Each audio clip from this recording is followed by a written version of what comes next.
그렇습니다. 영어가 공부의 엄마라고 한다면 공부의 아빠는 바로 수학이죠. 실력으로 물들다 김쌤 수학학원의 강선규 총괄 팀장님을 소개합니다.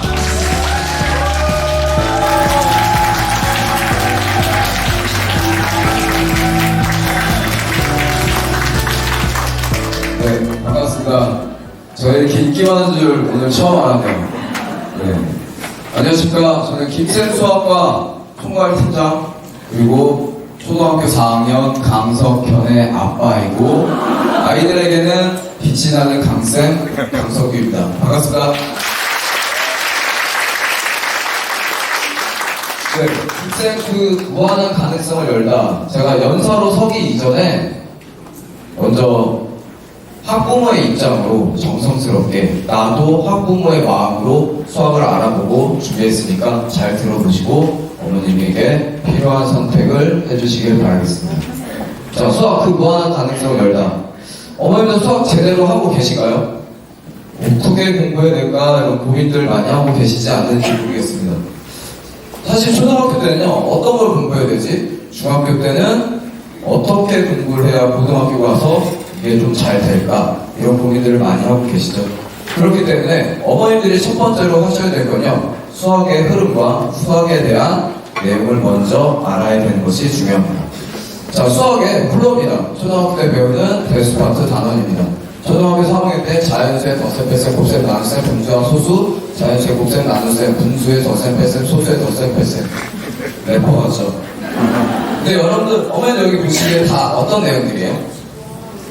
덧셈, 뺄셈, 곱셈, 나눗셈, 사칙연산이죠. 초등학교 때는요, 사칙연산을 해라가 아니고 더하기의 의미, 빼기의 의미, 곱하기의 의미, 나눗셈의 의미를 명확하게 인지하는 것이 중요합니다. 그래서 초등학교 때는 연산이 중요하고 덧셈, 뺄셈, 곱셈, 나눗셈, 사칙연산이 중요해지는 겁니다. 근데 왜 이렇게 되는지를 플로우로 보시면요, 초등학교 때는 분수, 소수, 자연수를 배웁니다. 새로운 수를 배우고요. 이걸 가지고서 사칙연산을 통해서 내 걸로 만드는 과정이 돼버리는 거죠. 중학교 올라옵니다. 문자, 제곱근, 지수 이런 숫자들을 배우고요. 또 사칙연산을 통해서 내 걸로 만드는 과정으로 갑니다. 그리고 뭐하죠? 방정식을 풀어내고요. 부등식을 해결하고요. 함수로 활용을 하면서 그래프까지 그려내는 과정. 초등학교, 중학교, 고등학교 전부의 플로어라고 보시면 됩니다. 그러면 어느 한 단계라도 빠지면 수학 실력 절대로 늘 수가 없거든요. 그렇기 때문에 자, 수학의 본질은 결국요, 내가 아는 거, 모르는 거, 틀리는 거. 아는 거는 제대로 배우고요. 모르는 거는 빨리 해결해야 합니다. 아는 걸로 바꿔야 되고요. 틀리는 건요, 두 번, 세 번 풀면서 내 걸로 만들어주면 됩니다.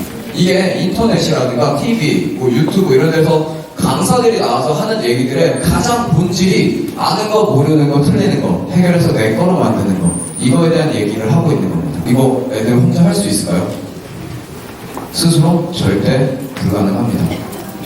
우리 아이들이 배우는 과목은요, 국어, 영어, 수학, 사회, 과학, 도덕, 미술, 체육 뭐 이런 과목들 중에 배울 학자가 들어가는 과목은요, 유일하게 과학과 수학, 스승이 필요하다는 얘기죠. 선생님이 있어야 되고요. 이거를 꽉 잡아줘야 되는 사람이 있어야 된다는 겁니다.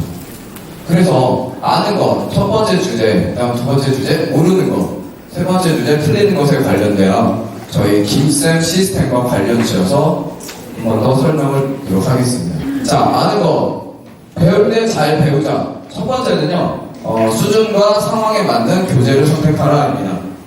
저희가 뭔가를 시작을 할 때요, 도구가 필요하죠. 장인은 도구를 탓하지 않는다. 근데 우리 아이들 장인 아니잖아요. 그래서 도구를 잘 선택해 주셔야 합니다. 기준은요, 아는 문제가 70%, 모르는 문제가 30%를 기준으로 교재를 선택해 주시면 됩니다. 아는 문제가 너무 많아지면요, 아이들 재미없어요. 성취감은 굉장히 좋아질지언정, 이거 다 아는 건데 또 해야 돼? 시간 낭비가 될 수 있고 실력 절대 오르지 않아요.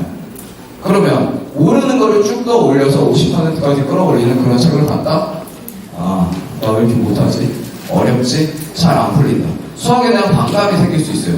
그래서 그 단원과 수준의 상황에 맞는 교재를 선택하는 것이 중요합니다. 자, 김쌤 교재를 소개시켜드리겠습니다. 밖에서 보셨겠지만 수학 만점의 비결이라는 책입니다. 단원별로 교재가 나눠져 있고요. 2주에 한 번씩 진행을 하다 보니까 아이들 그렇게 부담감이 크진 않습니다. 그리고 단원별로 그리고 레벨별로 구성이 되어 있어서 레벨 4는 기초연산 중심, 레벨 3는 유형 중심, 레벨 2는 준심화와 유형, 그 다음에 레벨 5는 수형, 심화 유형과 선행으로 구성되어 있습니다. 레벨별로 분류가 되어 있기 때문에 아이들에게 적절하게 레벨을 바꿔가면서 수업 진행이 가능합니다. 시중 교재를 한번 비교해 보시면요. 시중에서 쓰는 거는 연산만 1100문제, 라이트 센, 쉬운 유형만 1100문제, 센은 응용 유형만 1100문제, 이런 식으로 구분이 되어 있어요. 그래서 한 학기에 보통 2권을 최대로 아이들이 볼 텐데 단원별로 비율 문제 구성이 좀 어렵습니다. 예를 들어 계산이 많은 단원이에요. 그러면 우리가 센 연산을 주로 쓸 텐데 뒤에 있는 일품이라든가 센을 선택했을 때는 이런 부분을 해줄 수가 없겠죠. 그 다음에 레벨별 구성이 또 어렵습니다. 그리고 사용자를 배려하지 않는 무작위로 그냥 전단원 들어가 있기 때문입니다. 김쌤 교재를 보시면요, 이렇게 활용이 가능합니다. 단원들, 이게 중학교 2학년 1학기 때 보는 단원들이에요. 여기 빨간색 네모로 여기 보시면 다항식의 계산과 다항식의 계산 보이시죠? 이 단원 때는 뭐가 필요하죠? 연산이 필요하죠. 그래서 저희 김쌤에서는요, 레벨 4 연산 교재와 레벨 3 유형 교재를 활용을 합니다. 그리고 아래쪽에 보시면요, 이 1차 함수 그래프와 1차 함수와 1차 방정식 단원. 사실 중학교에서 어려운 문제는 다 여기서 나오죠. 준킬러 문항들도 여기서 어렵게 나옵니다. 그럼 여기는 연산보다는요, 레벨 3 유형과 레벨 2 심화 유형을 통해서 효율적으로 단원별로 교재 구성을 달리 해가지고 효과적으로 학습을 할 수가 있습니다. 우리 아이들은요, 장인이 아니에요. 아이들에게 맞는 교재 선택이 필요합니다. 주제 첫 번째, 자, 배울 때 잘 배우자. 두 번째는요, 좋은 설명과 수준에 맞는 수업이 필요합니다. 아이들이 이제 공부를 할 때 수준에 맞는 비율을 해줄 필요가 있어요. 인터넷 강의가 80% 정도가 외면받는 이유가 단방향 수업이죠. 나 모르는데 진도 나가고, 나 모르는데 예제 풀고 있고, 나 모르는데 시험 돌아가고, 그쵸? 아이들한테 외면받는 이유는 그거밖에 없습니다. 그래서 현장 학습이 중요하고 아이들과 쌍방향 수업이 중요한데, 그래서 좋은 설명, 수준에 맞는 수업을 할 수 있는 환경을 만들어주는 것이 필요합니다. 자, 좋은 설명이 필요한 이유입니다. 마이너스 3 곱하기 마이너스 2는 얼마? 플러스 6이요. 이렇게 배우고 계시죠? 책에도 그렇게 나왔어요. 모든 교재가 마이너스 곱하기 마이너스는 플러스라고 알려주고 있습니다. 근데 왜요? 이걸 아이들한테 설명을 해줘야 되거든요. 책에도 안 나와 있는 내용이고. 그래서 스승이 필요한 거죠. 저희가 초등학교 때 쓰는 덧셈, 뺄셈이라고 하는 건요, 더하는 거는 얹어주는 거고 빼는 거는 뺏는 거예요. 근데 중학교 올라오면요, 이 덧셈, 뺄셈의 개념이 양수, 음수라고 하는 개념이 방향의 의미로 바뀌게 됩니다. 양수라고 하는 것은요, 정방향을 의미해요. 오른쪽 방향으로 가라. 내가 가려고 하는 방향으로 간다. 음수는요, 이 정방향의 역방향이에요. 역방향이라고 하는 것은 뭐 쉽게 얘기하면 거꾸로, 원래 가는 방향의 반대로. 그래서 마이너스 곱하기 마이너스는요, 거꾸로 방향의 거꾸로 방향이라서 다시 양수화되는 거예요. 이렇게 단순하게 그냥 곱하기를 해서 플러스가 된다라고 외우는 것이 아니고, 이런 원리를 알고 이해를 해서 공부하는 것이 필요합니다. 두 번째는요, 6543 빼기 1997. 이거 팝 퀴즈 되나요? 네, 이거 여러분들이 계산 어떻게 해요? 아이들 이거 딱 보면요, 제일 먼저 하는 게 세로셈 만들어요. 세로셈 만들어서 받아내림을 합니다. 근데 사실 이것도 계산하는 것도 잘 배우면 좋죠. 1997은 2000보다 3이 작은 수예요. 그러니 여기에서 2000을 먼저 빼고 그리고 3을 더해주면 가볍게 계산이 됩니다. 단순하게 우리가 받아내림을 할 줄 알아야 된다는 의미가 있지만, 이렇게 생각하고 계산하는 연습도 필요하기 때문에 잘 배우는 것이 중요한 이유고, 이것이 김쌤의 수업입니다. 또한 레벨별 반편성이 수준에 맞는 수업의 해답이라고 저는 말씀을 드립니다. 전에 있던 학원은요, 1등급부터 6등급까지 같이 있어요. 그럼 내가 이 수업을 어디에 맞춰야 될까? 중간에 맞추면 1등급에게는 너무 쉽고 4등급에게는 너무 어렵고 둘 다 만족할 수 없는 상황이 되기 때문에 제가 김쌤에 와서 여기 수업을 하면서 각 학년별로 반이 10개 반 정도를 편성을 합니다. 1등급부터 10등급까지 다 있는 거죠. 이게 너무 매력적이었어요. 그리고 저희가 등급별로 구분을 하는데 레벨별로 편성을 하는데 한 반에 한 명이 있어도 그 반을 펼칩니다. 한 명이 있어도 그 수준에 맞는 반이 있기 때문에 그 아이들을 데리고 수업하기 너무 좋은 환경이라고 생각을 합니다. 어머니들이 나중에 어떤 학원을 선택하든지 간에 아이들이 적절한 비유와 예시를 들을 수 있는 그런 설명을 들을 수 있는 레벨별 반 편성을 기준으로 학원을 선택해 주시면 좋겠습니다. 자, 김쌤의 레벨별 수업 로드맵입니다. KIMS라고 되어 있는데 저희 김쌤이죠. 그래서 K반은요 약 1년 반에서 2년 정도의 선행을 진행하고 그 다음에 I반은 1년에서 1년 반 정도의 선행을 진행합니다. 단순하게 선행만 나가는 것이 아니고요. 학습량이라든가 속도 등의 차이가 분명히 있습니다. 내 아이가 어느 날 갑자기 사춘기가 왔어. 그럼 학원을 포기해야 되나요? 반 등급을 조금 낮춰서 달려갈 수 있는 겁니다. 그리고 어떤 갑자기 내가 막 공부를 더 하고 싶어. 그러면 욕심내서 반 등급을 올리면 내가 가고자 하는 목표까지 고등학교 2학년 1학기까지 1학년 2학기까지 목표를 바꿔가며 달릴 수 있다는 이것이 레벨의 큰 장점이라고 생각을 합니다. 자, 이렇게 펼쳐져 있는 것이 저희 김쌤 수업이고요. 두 번째 주제로 넘어가도록 하겠습니다. 모르는 것을 대하는 거, 모르는 것을 대하는 건요, 그 자세가 중요합니다. 모르는 게 생기는 건 어때요? 당연한 거죠. 그건 자연의 법칙입니다. 어머님들이 뭐 그래프 많이 보셨을 거예요. 망각 곡선 그래프라고 합니다. 인터넷에서 많이 보셨죠? 학습 후 10분 후부터 망각이 시작됩니다. 1시간 후 망각 50% 정도 진행됩니다. 네, 1시간 반 지났죠. 절반 정도. 첫 번째 팝퀴즈가 뭐였는지 기억하시나요? 뚜렷하게 생각해봐야 생각나실 거예요. 자, 그리고 하루가 지나면요 70%가 망각을 합니다. 그럼 저희에게 필요한 게 뭘까요? 뭘 해야 돼요? 반복, 복습. 네, 절반은 맞습니다. 내가 복습을 하면 이 망각 곡선 그래프를 이렇게 위로 꺾어버릴 수가 있겠죠. 근데 복습을 한다고 내가 모르는 게 없을까요? 아이 스스로가 이거를 복습을 했다 판단하고 그냥 넘어가진 않을까. 그래서 김쌤이 자랑하는 시스템, 확인학습 시스템입니다. 내가 정말 알고 있는지 모르는지를요, 나 스스로가 판단하지 말자입니다.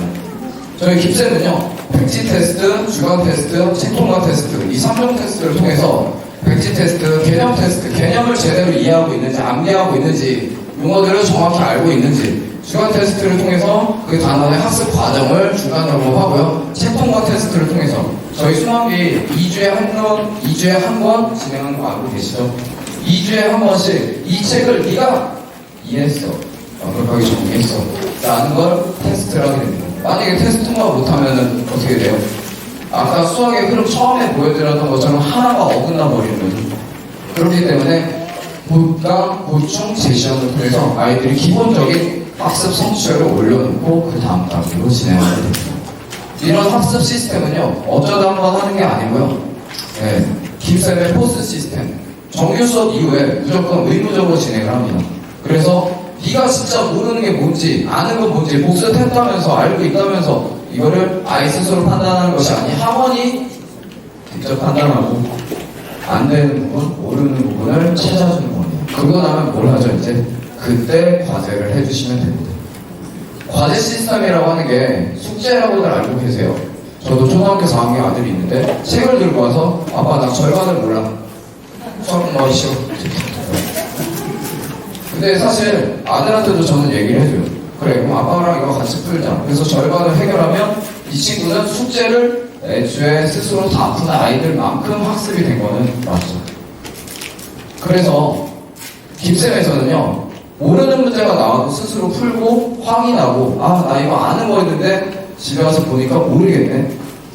그래서 혼자서 영상도 보고 문제풀이 동영상, 전 문제풀이 동영상을 탑재함으로써 본인이 스스로 학습할 수 있는 기회를 만들어서 온라인 학습을 통해 과제를 진행하고 있습니다.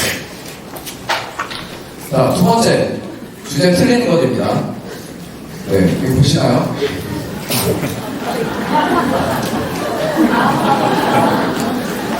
사실 틀리는 문제는요, 우리가 목표는 그거예요. 내가 레일을 돌다가 한 번 여기서 넘어질 뻔 했어요. 그리고 한 바퀴 다시 돌아왔을 때 여기에서 또 넘어지면 안 되잖아요. 그죠? 틀린 문제는요, 반드시 또 틀립니다. 몰랐던 문제는요, 반드시 또 까먹고 또 모르는 문제가 돼요. 물론 이 틀린 문제를 통해서 본인의 약점을 찾고 약점을 극복할 수 있는 감정이 굉장히 좋지만 반복되는 게 문제가 되는 거죠. 그래서 많은 어머님들과 선생님들은 오답노트를 추천을 합니다. 김쌤도요, 오답노트가 존재합니다. 주로 진행을 하고 있고요. 5단계 풀이법에 맞춰서 저희가 진행을 합니다. 그래서 첫 번째, 무엇을 묻는 것인지, A를 묻는지, B를 묻는지, A 더하기 B를 묻는지, 무엇을 묻는지를 정확히 알아야 답을 정확히 쓸 수 있겠죠. 컨디션, 주어진 조건이 무엇인지, 지문에 나와 있는 조건들도 있고요, 숨은 조건들도 있고, 마지막에 이렇게 끼어있는 조건들도 있습니다. 이런 조건들을 확실하게 파악해서 정리를 하고요. 그 다음에 솔루션, 문제풀이 과정, 그 다음 노트, 반성 및 요약을 합니다. 내가 이걸 왜 틀렸지? 조건을 놓쳤나? 문제를 잘못 봤나? 계산이 틀렸나? 개념이 부족한가? 정리하고, 개념이 부족하면 그 밑에다가 개념을 한 번 더 정리함으로써 넘어지지 않도록 반복 습관을 하는 겁니다.